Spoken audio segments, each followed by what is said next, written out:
What did you make of the game? How much significance did you place in the result and the way the players kept going to the end? It was a tough game. The start of the game was hard for us. High pressure from the opponent. We lose some possessions in our build up, and the goal is like that. And if you look at our games, it's always a little bit our fault the way we suffer goals, and then everything is so much harder to do. But if you look at the game, especially second half, and especially with the sent off, we arrange ways to get inside the box, and that is something that we are improving. We create chances. We managed to score one, but I feel that we lost two points today. You mentioned ways to get into the box. On the formations, there was a lot of conversation with you and the players. Was that because they weren't quite sure exactly where to go on the pitch? When? After the substitutions towards the end of the game, you and Rasmus, you and Bruno. Lots of communication, really. Yeah, well, it was just to adapt, and you can see that we change a lot of players in positions that they never played. So it was just a way to not a tactical aspect, it was just to also to understand the players that it will have extra time. So if you suffer a goal in transition, you lose your head. You have more 10 minutes. But if they score one goal in transition, 1-against-1, could kill the game. So these small things, not so much tactical aspect. How's Matt Truey came on after about 4 minutes after the tackle that led to the? I think. Is he okay?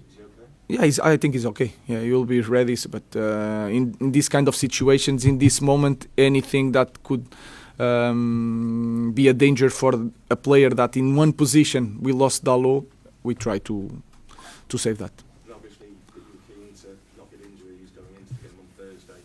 What were your views on the tackle on Garnacho in the first half and on the tackle that led to the red card second half? No, nothing to say. It's Premier League, and we need to play like that because it's the way we want the game. And sometimes things happen, but I have nothing to say about that. That could be a big goal for Hoyland personally. Was it always your intention to keep him on stage, to give him as much time as possible to possibly score? I see the trainings, I see the way they behave, the way they want to improve. I see the games also.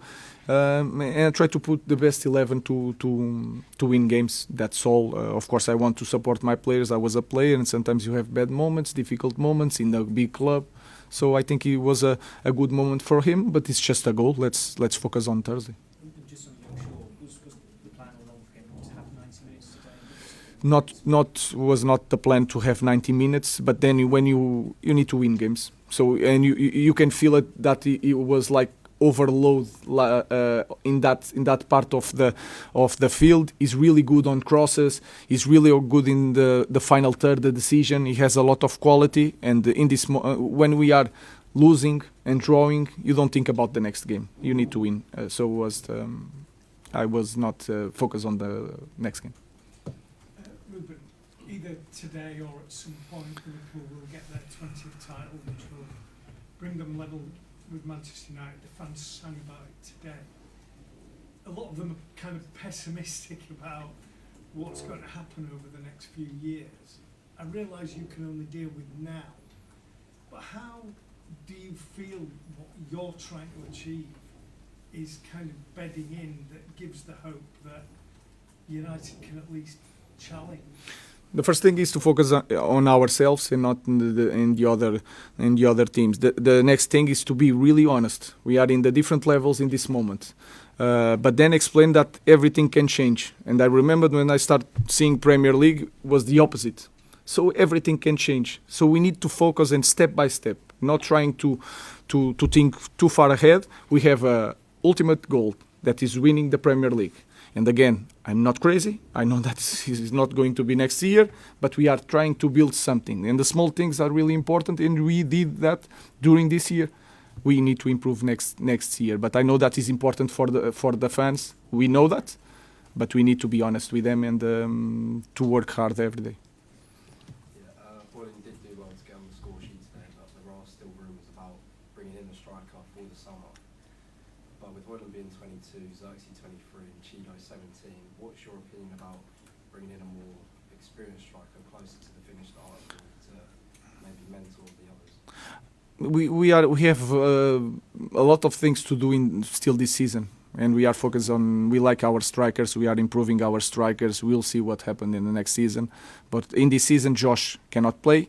Shido is not in the list, unfortunately, for the Europa League. Has the Premier League games to win every minute to work on, and Rasmus is scoring. So we'll see Thursday. Alessandro Martinez early this season said about having that mentality. How do you instill that within this crop of players when every manager since Sir Alex has failed to do so? Do the things that I believe, and then work hard every day. And then, like today, when things are hard, we have to push and we have to believe. And that's the only way to put the mentality, and try to win every game. That is our mentality. We want to win.